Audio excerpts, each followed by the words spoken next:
because I have never learned how to whisper, and that's something that I always say before I start my session. My mom would be very thrilled to know that today I needed a mic. So I would go back home and tell her so.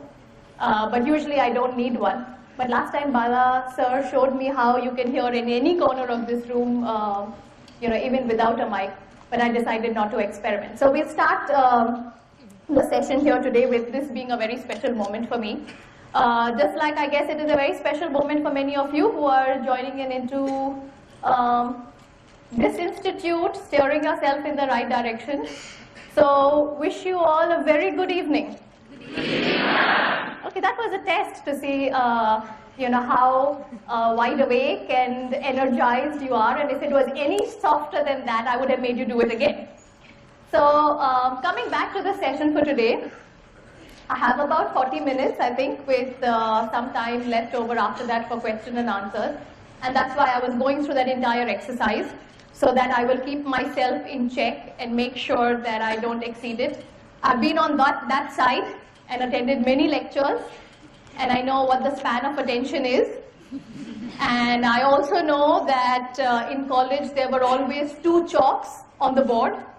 One was, of course, the professors, and then there was another that came from somewhere at the back of the class. And somehow, teachers just never ever got it that that second chalk didn't fall from the sky. They just never got it. So that was a learning point for me, and I know that I would never exceed beyond half an hour, 40 minutes. The shorter the better. They can get back and go, and she actually nodded. She actually nodded and she said, yes, the shorter the better. So I will hold you for it. Yeah, you don't need to blush, it's okay.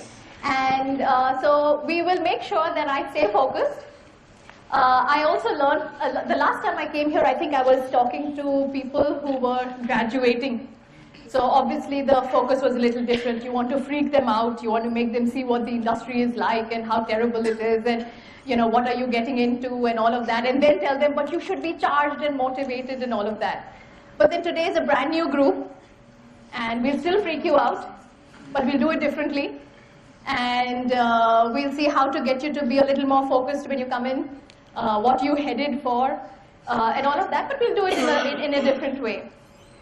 So on a more serious note, when I got a call to come and address all of you, I think it's always an honor, because at the end of the day, we've all been at that point of our life at some point or the other. And it is a very, very important decision. We feel at that point in time that this is the decision that is going to change the way my entire life is going to be. What specialization I take is going to be what determines. And then the economic slump comes around, and then your decision becomes even more critical. So I've been through, being on that side. And so when I got the invitation, I said, okay, you're at a point in time that I have been through. And I was told to talk a bit about my experiences and talk a bit about, what really worked, what didn't work, things like that. And so I thought, I'm not going to act like a grandmother. I'm not going to give you lectures on how to be and how not to be, and you should stay focused and you should. But I thought I'll talk a bit about my own reflections. And so therefore, can I have a slice vinegar? Do you have? No, you don't have? I have it in my purse. I have it in my purse. Yeah.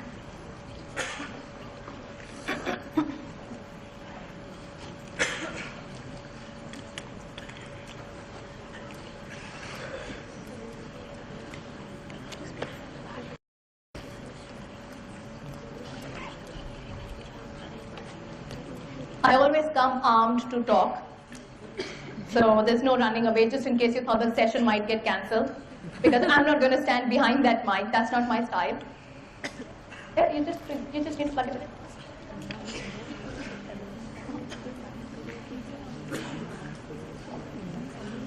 So we'll take some IT training for you guys as well.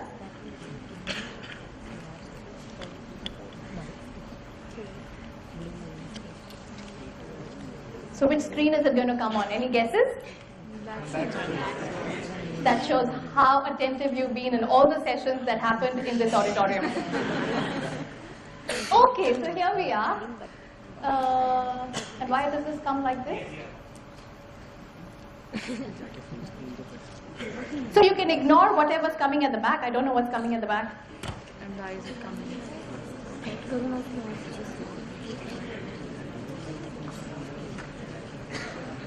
Somebody who knows should do it. I know it doesn't move anything. Is there a setting that you need to change? Sure. Just close all my files. Just say save before you close it. Just minimize everything. Yeah. Just minimize it. You don't even need to close it.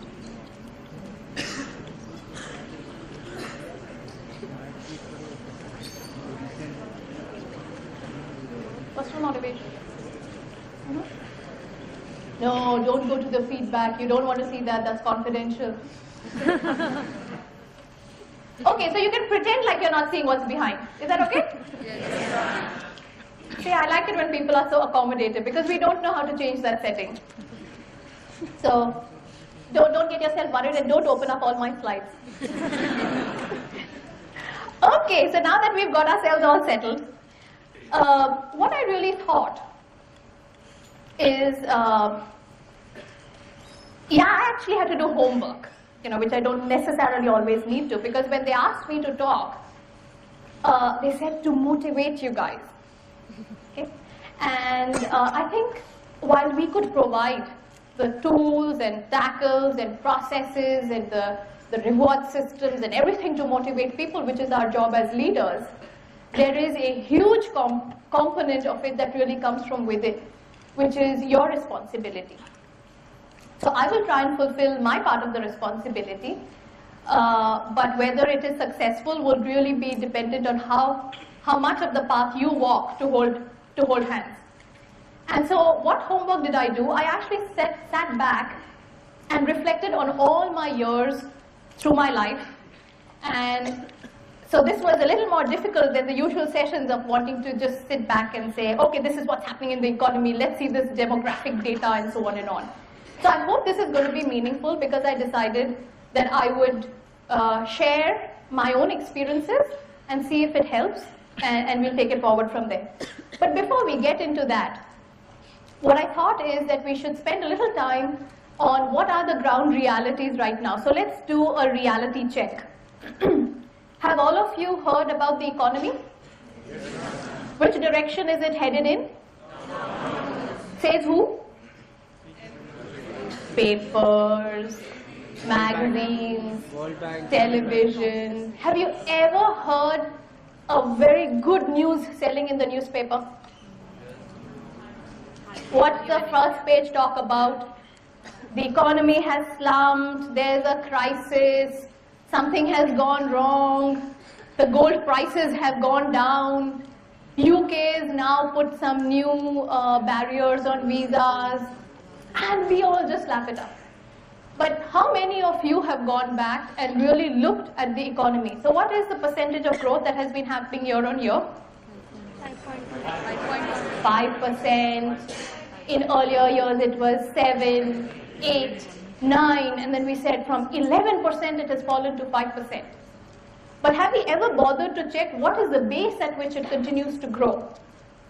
So it's like saying that a growth of a, say, 5,000 crore company, we'll take round numbers. 5,000 crore company, a 5% growth, and what is the growth of a 100 crore company on a 5% growth? There is still a substantial difference.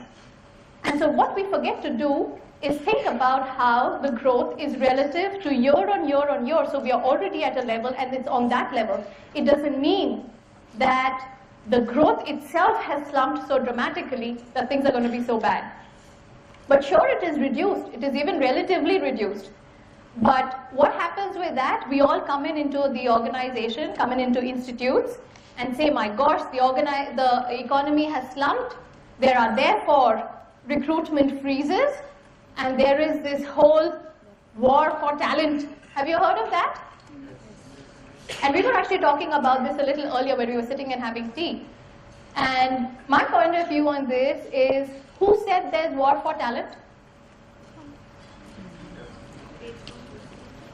Where did you hear this? Newspapers, magazines. journals, google.com or wherever you go to, not google.com, but Googling to find some research, publications, online. I see on the other side, attrition rates increasing. Have you heard of that? Yes, ma'am. But then there's such a war for talent. How come people are getting jobs? If there is recruitment freeze and the economy is down. So I think sometimes what we don't do is that we read something, we don't question what we read, and we continue to freak ourselves and move in a direction that just appeals to what everybody else says. Sure, there is war for talent. Sure, have you heard of this whole concept of employability? Yes, ma'am. Yeah? But do you know what is the population of India? Who's good in mathematics? 50%? 650 million. Hmm? 650 million. That many people are employable? According to the research. And how many more are passing out? Do you know? Around 10 million. Definitely 800. You're all going to get jobs? So my point, the reason I put this is because, when you're all starting out on your journey, there are all these things at the back of one's mind. That the economy is down, you need to make the right choice, you can't take risks. There is this whole element of, what have you chosen, which sector will you get into, will companies come for campus, and all of that. And I wanted to be sure that my first slide talks about doing a reality check on how grave is the situation really, before we all get so freaked out and start this aggressive competition amongst ourselves instead of just competing with yourself. And I think that is an important message that I want to give each one of you, is that stop competing with everybody else. Start competing with your own self as you start out this journey. There are some more things. There is this huge increase in contractual workforce. Have you heard of that? Yes, ma'am. Yeah, there is a huge increase. And we are so, just like some of these other things where we have heard what is going on. We've heard there's a war for talent. We've heard there is this whole economic slump.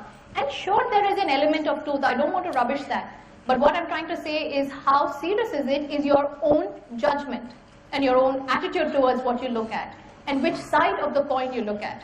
If there is an increase in contractual workforce, would you ever go as a contractual workforce? No. Why? It's not security. No job security, No proper opportunities. lower pay, Low growth opportunities. no career growth. Sorry? No additional benefits. Sorry? Ego. Because of being called a contractual workforce. Is that what it is?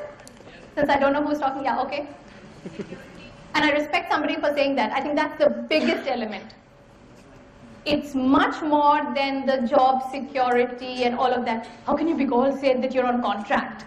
And I didn't catch who said it, but if you can raise your hand. Thank you for saying that. That, I think, is the biggest element. That you don't want to be called contractual, you're a permanent employee. But do you know that one of the biggest sectors and the most upcoming sectors, right now it's in a slump because of lack of investments, but the erection commissioning, you've heard of that? Project businesses? So, erection commissioning of boilers and chillers and looking at infrastructure. Most of the workforce at the senior most levels is contractual. And they are the highest paid. But many of us don't know that because we again have this view based on what we are conditioned to think about, and so we won't go in that sector. We won't go in sectors that are offbeat. We want to go to the same manufacturing, IT, banking. We will not explore. We will not take that element of risk, and therefore I wanted to tell you this at the very start. I know you've been here about a week, 10 days. That please, first of all, empty out all those mindsets or those views that you come into the organization with or the institute with, because this is your chance to explore. And I'll share with you some of my own experiences where I think in my own career, I took some interesting, challenging decisions, and some of them being risky career decisions in my own opinion. But I think I would have, could not have asked for anything better. And I'll share some of those with you. So all of this, an aging workforce. So if we are saying that our workforce is aging, then why are so many people worried that there is this whole issue of war for talent? So what we do is we get so focused on what's not going right, and we completely don't see the flip side of it, which is an opportunity that is available to each one of us. And so I wanted to leave that, and now I'll go into some of my other discussions. Oh, this is an interesting one. This is actually from, the source is Global Demographics. It's one of the most well-renowned demographic group in the US. And they don't just do extrapolations of data, but usually the predictions they make are very, very accurate. So for example, their prediction is that in 2025, South Korea is going to be the most affluent nation. In 2025, any of you who are in education, that's the sector to be in, and so on and on. But what did I pick? I picked one particular slide, which talks on one hand about education, and on the other hand, it talks about productivity. And what they've really looked at as an index is GDP per unit, so per person. And what you will notice is very alarming. You will notice that India falls at rock bottom when it concerns education as well as productivity. And Japan, South Korea, China, they are way off. Because if you look at them in terms of, so this is productivity and education. So if they are low, right, what is the reason? What's the issue? It's obviously not just education, right? If it was only education, then how come China is just as low as us in terms of the education level? Productivity, but lower in productivity, so much higher out. So if it was education, then that would help. Likewise, if you see, we are just a shade away, but South Korea still seems to be far out. So what I was trying to drive through this is that education is one element. And then the second bigger element is something far over and above beyond that, which is really your attitude and approach. And I think when we talk about employability, a lot of people talk about communication and all of that. But I think a bigger part of it is the absence of business orientation in people. And the second most important is your own personal effectiveness. And so I decided I'm not going to talk about the business dimension, but stay a little more focused on the personal effectiveness dimension, and therefore be a little more personal, share my own experiences and my own growing journey to take me where I am. Some ground realities. When you come into the organization, there are a couple of things that you will, on one hand, you will experience, and they are dichotomies really. So on one hand, people will say that you have to work effectively, you have to work as your best and deliver at your best as an individual. But then your team should succeed, right?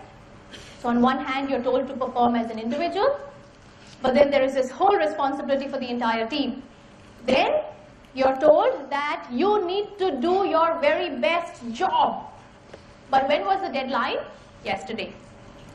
Okay, have you any of you experienced this, that you have to perform at your very best and the project was to be delivered yesterday? Any of you? Do you really perform at your very best? If you do or you don't, either yes or no. Yes. Then the session is over. No. So the point I'm trying to drive is that there are dichotomies, and there are dichotomies of all kinds. There are no winter breaks. You know, you have to demonstrate that you are totally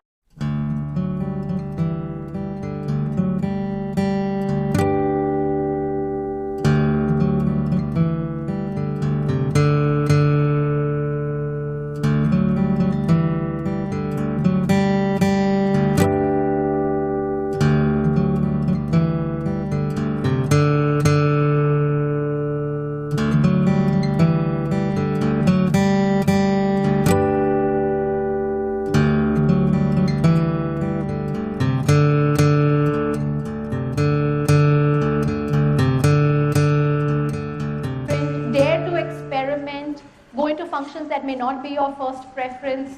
Go and join sectors that are not necessarily your first preference. Right now, we were talking about placements, and I was sharing exactly that. Why is everybody so focused on going and joining companies? How about going and joining an entrepreneur and starting out? Starting out in a startup company, start out in a turnaround business, a business that's not doing well. So that's what, those are things that have helped me.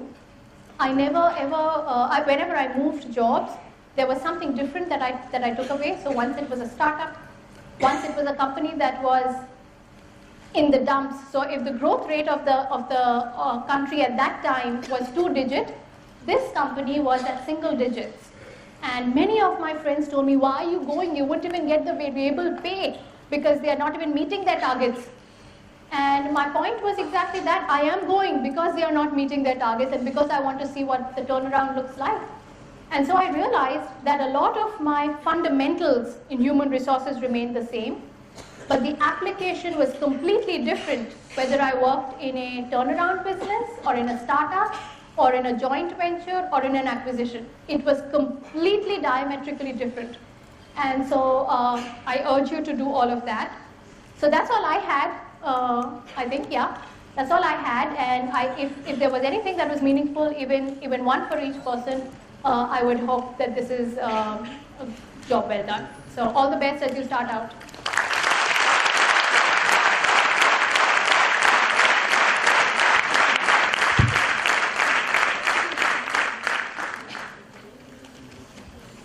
I can answer questions if anybody has any Open for questions. questions.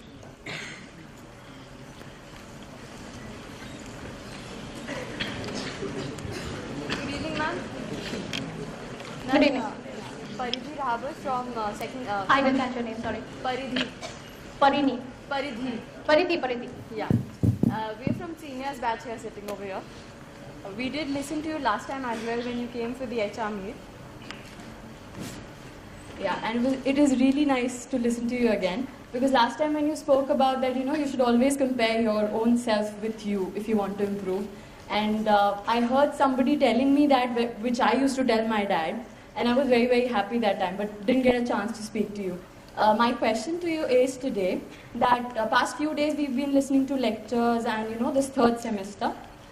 There's one thing which everyone comes and tells us is that you should go and select one subject which you need to master, so that in your interview you will be a little better and a little knowledgeable in front of them in that particular area. But then there's a little confusion in my mind, like what kind of subject should we choose, and there is a confusion in all of our mind, I think so. So what kind of subject should we choose? And the subjects which I like are not that related to HR. They're really different. That would be marketing management, and I'm more into that. I don't know why, but yeah, I still want to pursue HR. So what kind of subjects to choose? And another thing was, second question would be that we'll be going for our placement projects. So what kind of projects will help us to apply our knowledge much better and be a better professional in the organization later? Okay, I'll attempt an answer to both of those. On the first one. And first of all, thank you for your kind words earlier, and I'm glad it was meaningful. On your first question regarding, try and master one subject, I'm not sure in what context you got that response and who the advisor was, and I'm sure he or she had a context with which the advice came, but I'll give you my 2 cents on it. My personal view is master whatever appeals to you. So if for example, if I am very interested in human resources, I would go hammer and tongs after it. It doesn't matter that I have to be a specialist in performance management. And there is no right or wrong answer. When I was starting out for placements, people would say, go into a research consulting firm, go into any of the top 5 consulting in those days, and so become a specialist in one, and then you can pan out. My passion has always remained front-end line generalist position. I was never ever wanting to become very straight-jacketed because I want, and it doesn't mean that I can't now. I can go out and become a learning and development specialist, or I can become a change management specialist or a leadership development specialist. But there is no right or wrong. There are people who would take a specialist route and come in, into a generalist, or could take a generalist and go into specialist, and it doesn't matter because whatever you do, you could still land up in United Nations. So I would not be worried. I would absolutely not get so bogged down saying, now what is that one subject that I have to master? That would not be my personal approach. I did not master market research, but I did international market research at one time for a particular company. I did not master sales, but apparently we got some sales done at some point in time. I think what is more critical is for you to be just very good in what you do. And the second is that to be able to be open to try different things. If you want to be an organizational development specialist, suppose I'm just taking an example, I don't know what. So you said market research actually, you said what you're interested in. So you're interested in marketing research, right? Or marketing research management, so marketing management. And then but you still want to stay in human resources. So what part of marketing management excites you? Is it the research dimension? Is it the art behind, creativity behind it? Yeah, the creativity. The creativity behind it. And I'm right now, mentoring a girl who's exactly like this, whose interest is in branding and advertising and creatives and all of that, but she's very clear she wants to stay in human resources. And I told her, and I'll tell you exactly the same thing, that it doesn't matter, because what is exciting in one function can be very easily applied in another. So suppose you want to stay in human resources and you want to become a change specialist, assume. One of the most critical elements of change management is communication, and communication to 800 people in ways that 800 people appeal to. So that kind of flexibility. It could mean driving change using creativity that a branding. So we would go to specialists to do that. Whereas what I've told her to do right now is explore things like gamification, which is part of the creative side. But I said, can you gamify, say, values? Or can you give, and yes, you can gamify anything. So don't kill any one area that you're interested in. Look at working in, say, NGOs that could benefit from it. And sometimes people are very, very nervous about getting into NGOs because they're not corporates. But you could get into an NGO, you could do change management, you could do creatives that you want to do, and you could take that path and actually go into UNICEF, United Nations. You could do anything. You could work with the World Health Organization. That's a very good path to take. And you could do HR and branding and marketing and all of that, because that role enables you to do that. Or you could, so any of those, I mean, I'm just taking one example. It may not be something that directly appeals to you. You may not want to go to, I don't know what your aspiration is. But the point I'm trying to drive home to you is don't get so focused on trying to master one subject and then go out and try to impress. You'll never get asked on that topic at all in the interview. So there's no point doing that. Master whatever is most appealing to you. And go out and experiment where you go. Go and join small management entrepreneurs, manufacturing engineering organizations. Go join startups. Become a part of a startup. When I was part of a startup, I had to do HR, be part of the branding, be part of sales, what is the process we do, which offices need to be set up, because you are only 9 people. I think it's a very exciting, I always urge people to do startups, greenfields. You can go all out. The point is, you don't necessarily get the big money. But then, that is a good starting point. There was a point in time when my peers were hopping jobs, and I remember having phone conversations with some of my friends from college who said that you've been too long there, you should move, and they were like many-fold compensation levels ahead. And I held my horses and I told myself, don't get distracted, stay where you are, get your act in place and move on. And I think I made a good decision that time.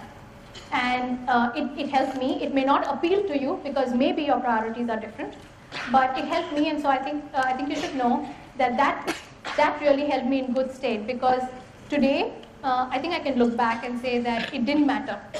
It didn't matter that I didn't hop jobs then. I'm pretty content with what I am today. Somebody else had a question here. Yeah, sorry. Good evening, ma'am. Yeah, just one second. He actually was trying to jump her question, but was trying to be polite without the mic. Tell me.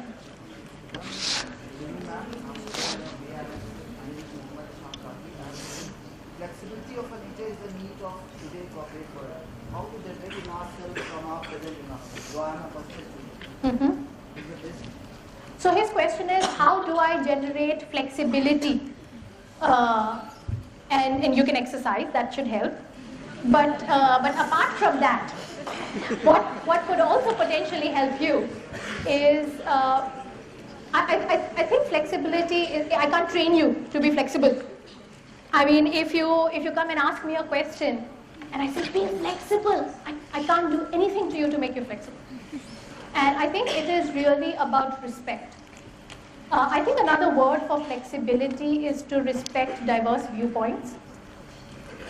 When you are able to respect diverse viewpoints and look at things from different people's, so how many of you get up in the morning and say, let me go and see how I can mess up my day today? Yeah? Do you succeed? Yeah, exactly. So anybody who gets up in the morning and says that will succeed. And anybody who gets up in the morning and says, let me go and get the day, you would also go and get the day.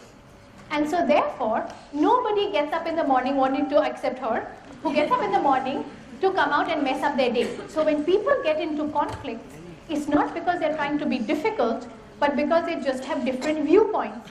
But we are so focused on holding on to our viewpoint being the most, the absolute correct answer, the gospel truth, that is when we begin to look non-flexible. And likewise for the professors, when there are questions that are asked over and over again, and it looks like it's all just a big design, it's probably not. That there is just this very different questioning mind or a different way of looking at things. And when we are able to reflect that and take people in, I think you're flexible enough. You don't have to do anything beyond that. Yoga can help apart from that.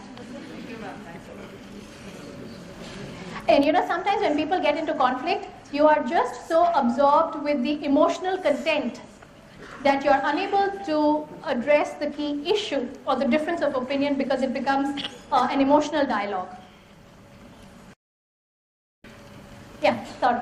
Good evening, ma'am. Yes, good Myself, evening. Anup Satir, student manager, BI, ma'am. Ma'am, I come from a manufacturing sector and I'm experienced in that. I want to ask you, is manufacturing sector missing the middle management HR, and is work of HR is becoming difficult in this sector, and that too after the incident that took place last year in the plant, Manesar? Thank you, ma'am. Okay. So I actually heard multiple questions. One was whether the middle management rung is missing, and the other one was about the environment itself. Okay, as far as the middle management is missing, I don't think that is a challenge specifically only to manufacturing organizations, but I think it is across the board, even in IT, banking, financials, and so on. And the challenge is much larger, so you have to step back a little bit. And when you look at it, you would realize that we have a huge retiring population. And organizations who are progressive and who are watching the demographics of their company will take steps well in advance. So I'll speak for the organizations that I work for. One of the things that I have made sure we do all the time is make sure that we're keeping track of how our demographics are changing. So right now, till about last year, we were almost 50-50. The number of people who are less than 35 years and the number of people who are more than 35 years. So that brings a huge challenge. And that challenge is not just in terms of the retiring population, but it also talks about the fact that there are going to be such massive differences in culture, such massive differences in the way they will approach problem solving, such massive differences. So you would do something on a same time chat, whereas somebody from another generation would come out and give you a paper document or would send you an email, and they just cannot identify that you can finish such a serious work on a chat. So it brings huge challenges. So to say that the middle rung is missing would not be the full truth, but the quality is what is critical really in my mind, and which is why we start very, very quickly to build people at a very, very young age in manufacturing. The other part of it is to do with organizations at large. So I was talking to a friend of mine who is from the IT sector, and what she was telling me is that they have a similar situation, and what tends to happen is there is impatience to grow. So sometimes in the fear that a good talent might go, you tend to promote them a little quickly. And then you've already built a weaker next link, and a weaker next link. And so how do we strike that balance is what is critical, and which is why I am not too focused on the number of people, but I am more focused in human resources on building the right quality of that talent. And which is why I don't think we are missing a rung, but what we need to focus on is building a stronger talent. As far as the environment is concerned, the Manesar incident was very, very unfortunate. I think it stirred up anger in some, anxiety in others, but I think for a whole lot of us, for just about everybody, we began to question the way we were working. And what is even more critical is the fact that there were many of us in the HR fraternity who got together over mails and exchanging viewpoints, and many of us at senior levels talking about it.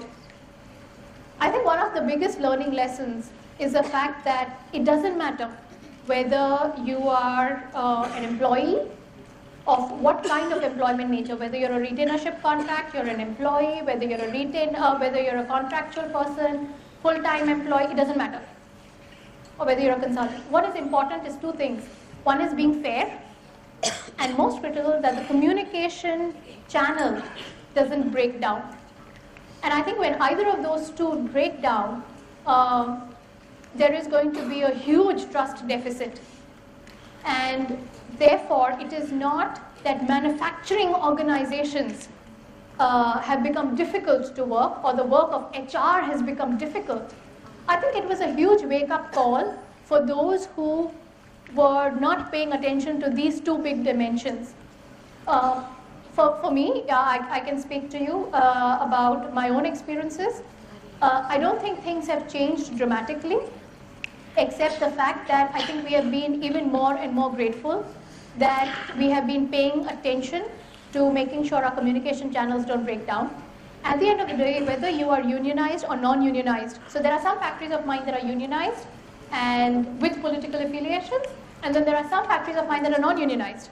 It doesn't matter. They are people like you and me, with needs like you and me, and as long as you're fair and you have an open communication channel, I think everybody respects you, and you can say no, and it would be accepted. So that's my reflection on both of those. Excuse me, ma'am. Hello, good evening, ma'am. Good evening. I'm Amresh Kumar, SPS. I want to know whether manufacturing industry recruits a student manager directly from college for the roles like production and maintenance. Do we take people for production and maintenance? Yeah. Yeah, of course we do. So directly for this, then what are the talents you used to see while recruiting the guys from operation side? So why don't we see? Yeah, for recruiting a guy for that role, production and maintenance. We do recruit people, but we tend, so at SKF, you're saying, or generally? Different companies have different strategies.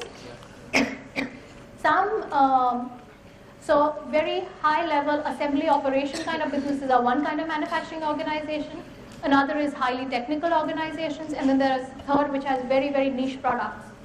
So it's the same, ma'am, like SKF Gearing Tech. So coming to those which are high assembly orientation, FMCG, auto, it is very easy to take production management, operations management, and so on.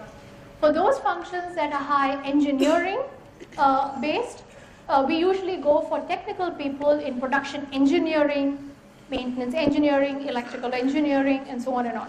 And then there are those organizations that are highly niche, which would go for even further specialization within that, say, so in mechanical, robotics, or instrumentation, and so on and on. So for us, we go largely for the engineering vertical for production maintenance. Good evening, ma'am.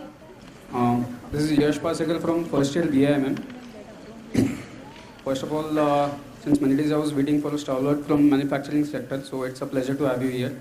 Ma'am, my question is, since I aspire to get into operations and ultimately manufacturing sector, I've heard about a myth that operations managers are deployed at the plant level, that is ground zero level, where the actual manufacturing action happens.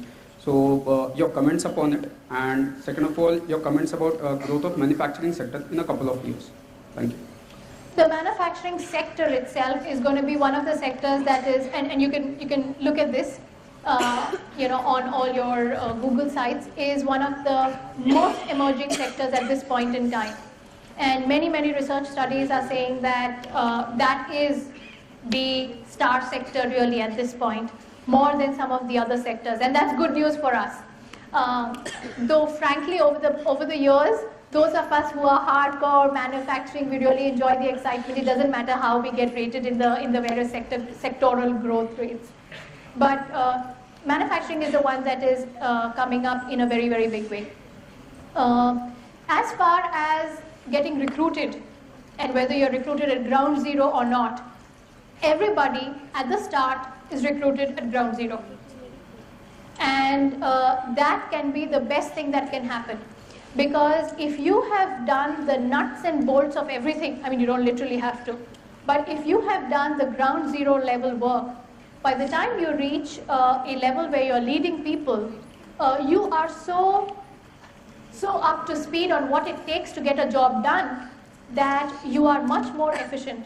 When I started out, I did everything from scratch, just about everything. So today when somebody comes and tells me, no, this is very complicated, it's going to take me 5 days, I know whether it's going to take me 5 days. And if somebody comes and tells me, I'll give it to you tomorrow, and I'll tell them, no, you can't give it to me tomorrow. You have to take 2 days to finish it because you won't finish it, so don't give a false commitment. So I think your understanding of ground realities is so sharp that at the end of the day, when you reach a position where you're leading people below you respect you, or people you're leading rather respect you, because you are able to give answers that really do enable the process to be better. So if you get a chance, and you get a chance to be on ground zero, please say so, that you would like to be there. Even if you were put in roles that are not ground zero, make sure you manage to get to participate at ground zero, is my point. I remember recruiting this guy from one of the engineering institutes. Most of the engineering batch wanted to be in sales, research, service, IT, R&D, and so on. And there was this one guy fighting hammer and tongs wanting to be in manufacturing. And I said, my God, we hardly get these kinds who want to be in manufacturing. We put him in a plant that was just starting out. We were even recruiting the workmen. That youngster became the whole and soul of that factory because he knew in and out, because his passion was so strong. He knew ground realities of the machine, he knew everything. And I visited just a year after he was placed to figure out how things were going. And it was an eye-opener. In another organization of mine, we entrusted a brand new factory to, I think it was 25 trainees. I'm pretty sure it was 25. It was 25 trainees who went over and we said, this is your job, transform this. And they were within, I think, a quarter, and I could be wrong, it's way back, a quarter or a couple of months producing at rates that were higher than some of our larger factories. And so the point that I'm trying to tell you is that even if you are put in a desk job, say, not on the shop floor, so you're doing planning, supply chain, suppose, please insist to be in a role that makes you aware of ground zero. So that's my advice. Good evening, ma'am. First of all, thank you so much for coming again and enlightening us. Ma'am, I have a very basic question. It is like in the past few days, many of the corporate stalwarts have been coming and they are actually not specialized in that particular domain. Still, they are able to deliver the best. And today also you said that we should not restrict ourselves to one particular domain. So is the concept of domain actually existing in today's scenario, or is it like it's on a boundary line? Of course, domain exists. You can't be master of none. Yeah, so you have to be master of something. Can't be just jack of all trades, master of none. I was trying to avoid myself saying that. But the point, I think, is the fact that how good do you get? At the end of the day, as long as you are having the right management skills, the right business orientation, it doesn't matter whether you are in sales, marketing, or you're a specialist in finance. What is really required is for you to be able to spread the level of your expertise to other roles beyond your specific area of specialty. That's, I think, the point that a lot of people are trying to drive. And when we look at young leaders, one of the things that we urge them to do is move even between functions. So it's not just vertical growth or horizontal, but diagonal as well. So can you move to a function at a higher level, but in an area beyond your specialization? Because then you're able to respect a lot of business related dimensions that are critical for management at large. And that's assuming that you want to go up the path of being a techno-managerial person. If you want to be a technical specialist, then don't go and do just about everything. But if you're looking at being a generalist or a techno-managerial person, then do that. But if you're trying to be a specialist, then stick to your area of specialization. And there's no right or wrong again, it's your personal choice. As the time is running out, 2 more questions will be entertained. I was wondering who was talking. A very good evening to you, ma'am. I'm Sadhvi from the Junior Batch of International Business. My question to you is that in one of your slides you mentioned that, if you're a person who works hard and there's another person who's, the one taking the credit, but then at the time of delivering, you will be the one who will be appreciated. I'll be a little candid, like you mentioned to one of my seniors that, work for a startup or, go into an NGO. I work for an NGO.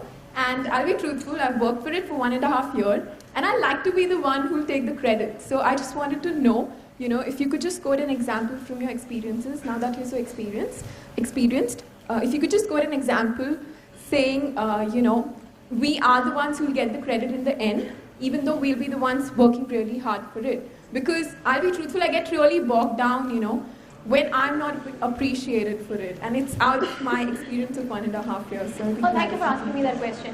I don't think anybody, and you can say, I don't think anybody works to say, oh, don't give me credit, just don't tell me that I did a good job. So that's a ground reality. And so there is no shame in wanting credit. And that was exactly the point of putting up that slide. We all work because we want to be acknowledged. We all work because we want to be rewarded, and we all work because we want to get credit. But sometimes we get so bogged down, and that's why I was saying some of these things were reflections, but I was thinking, so what should I talk about? And one of the things that happens is that when somebody tries to take your idea, you run off wanting to protect that idea to be yours, rather than putting your energy into working so hard to make that such a success that it is no longer an idea but a project that you delivered. And that is much more rewarding than, nobody remembers who in the meeting on 2nd of January said something. It doesn't matter. So it's just very momentary, you mean? It's very momentary. And when we get into a debate on trying to clarify that situation, we get into greater conflict. We spoil the work environment we are in, and so on and on. And let me tell you, people who really work hard and who deliver really well, they never go unnoticed. Never, ever. Never, ever, ever. In fact, as an organization, we are so fair that we would reward people who have contributed, that I think it inculcates a culture where once I remember somebody got missed out, I had people writing into me that, we made a mistake, we forgot to nominate somebody, he had done something, and we actually went back, and this was a reward that we received at an external forum. So I think when you continue to strive to deliver to your very best, the credit just but naturally comes to you, or the recognition but naturally comes to you. Nobody cares who said what 10 months ago. And that was my point. So there's nothing to be ashamed. None of us are here to say, no, don't tell me I did a good job. Don't tell me, I don't want to know that. That's why I asked you this. Yeah, I don't want.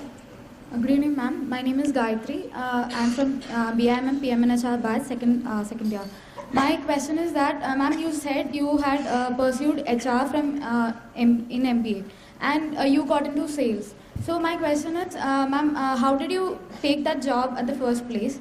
And what was your feeling when you got it? And how come you got in later on? What was your journey towards HR? And how did you? She wants to know my entire life.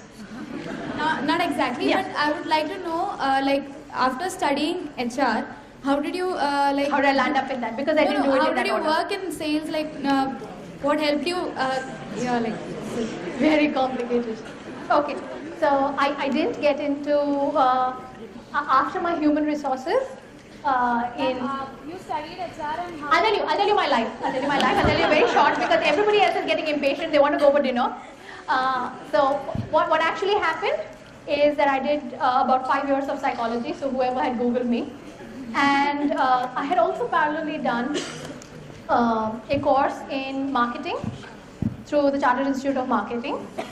And at that point in time, when I got selected as a trainee, I did market research, I did, human resources and all of that. And when my final placement in the company came, that's when I got selected for sales. And that organization was that year getting divided into two broad verticals of commercial vehicles and passenger cars. And I got selected in the passenger cars section. What was my feeling? I think I was just totally shocked when the announcements came out because I was in sales. But when I went over, so I was transferred to Delhi. I was in Bombay at that point. So I was working in Bombay and then I got transferred to Delhi. So I think my view was, okay, let's go see what this has to do. I had never done a numbers game where you had targets and you had to meet it. And to top it all, I was handling institutional sales. It was not distributor selling, but institutional selling. So that had a completely different challenge. But there is nothing rocket science in any function. And every function is equally important in the company. So I think I learned the ropes along the way. It was not my area of specialization. And I really started enjoying it at a certain point, thinking that, yeah, there is a number, there is a target, we can't miss it, and all of that. Just the usual that most salespeople enjoy. But I knew that my interest was in human resources, and that's why I took a U-turn, came back to education, got myself a double master's, went out, came into HR. HR studies help you in sales.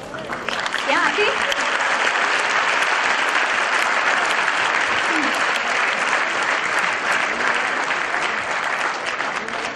They want you to shut up, so you can come and meet me afterwards to know the rest of my life. No, HR helped me in sales and sales helped me in HR. But they will know, like, why am I asking you in the next year?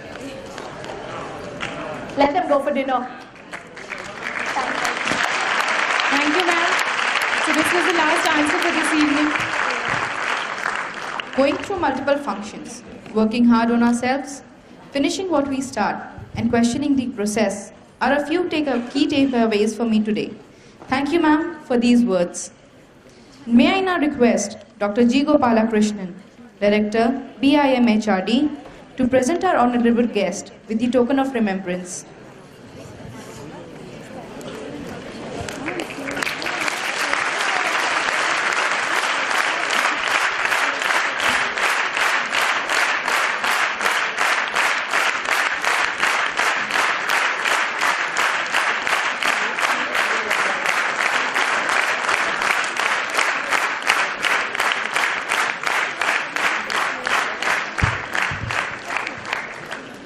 Now I call upon Neha Shri, Student Manager, Sri Balaji Society, to propose the vote of thanks. Good evening, everybody. I am Neha Shri, Student Manager, Sri Balaji Society. Start competing with yourself rather than others. Question your own efforts. Build a learning attitude. Do what is right and do it in the right way. Ma'am, it was a pleasant experience listening to you, and we'll definitely keep these words in our minds. Thank you is too mild a word to express a feeling of gratitude to you, ma'am, for sparing your valuable time and sharing the success mantra of this corporate world with we, the student managers of Sri Balaji Society. We look forward to more enriching interactions with you in future too. Thank you, ma'am, from the bottom of our hearts once again. With this, we come to the end of the session. Thank you.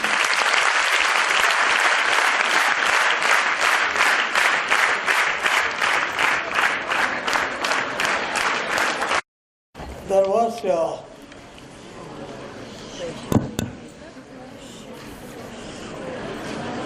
pay attention here now.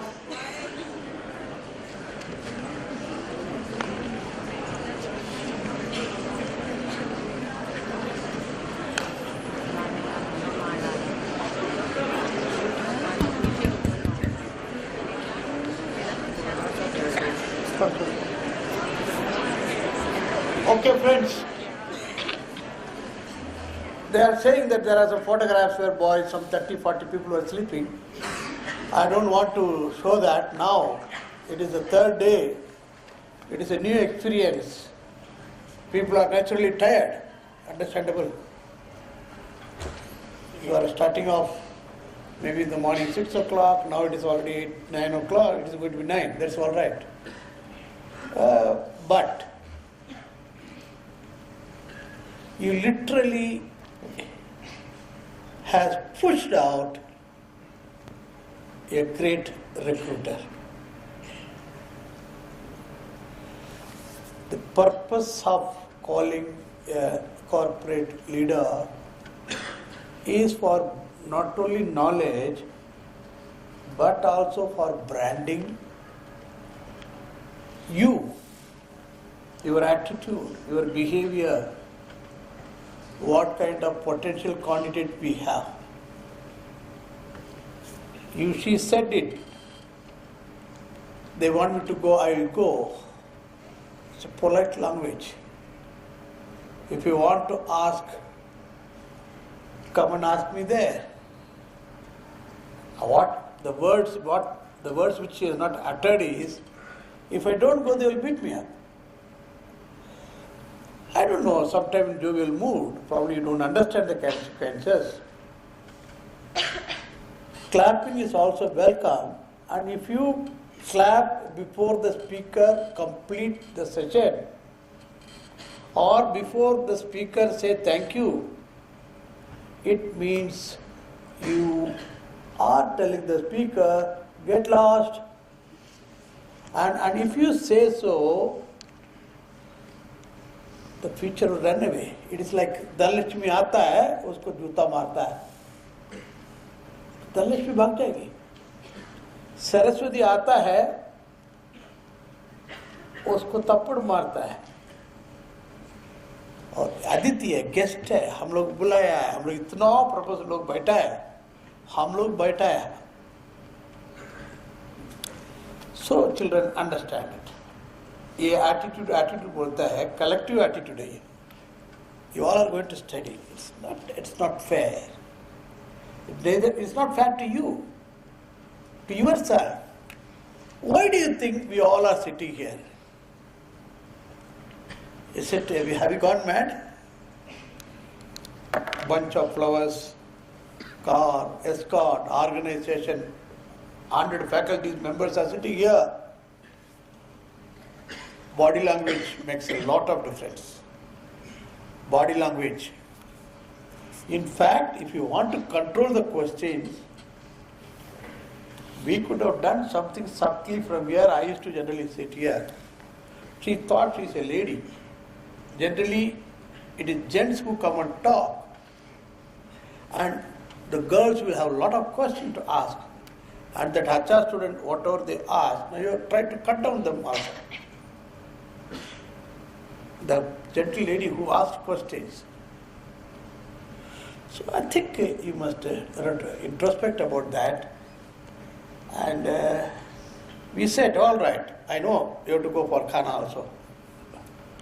Ordinarily, if these things have happened after a week, I myself will sit here and engage you up to whole night. एक बार खाना नहीं खाने से मरने वाला नहीं हम. I am a diabetic case, I am sitting here. 2 heart attack हो गया, I am sitting here.